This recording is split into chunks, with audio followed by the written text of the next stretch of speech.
दो शेर एक शेरनिया और भोंसड़ी वाले झाड़ देंगे तेरी सारी गर्मियाँ।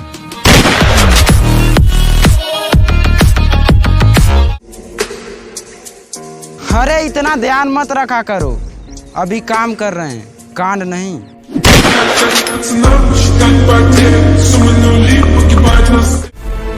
कुछ लोग बिना सोचे समझे सवाल कर देते हैं, उन्हें क्या पता कि हम बेबात बवाल कर देते हैं।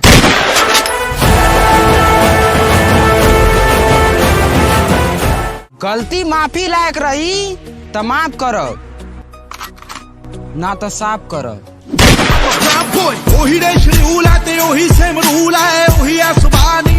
नस नस में तू बाड़ू और केहू के दिल में बसैली ना, कि नस नस में तू बाड़ू और केहू के दिल में बसैली ना। सच कहिए करे जा, तोरा सिवा केहू और के पटैनी ना। नस नस में तू तसमैलू, ना जाने कहाँ से अइलू। दिल हो छोट भाई हो के समझावत हई, तू लोग खुद समझ सकेला। लड़की के चक्कर में रल छोड़ दाए, बर्बाद जिंदगी से बच सकेला।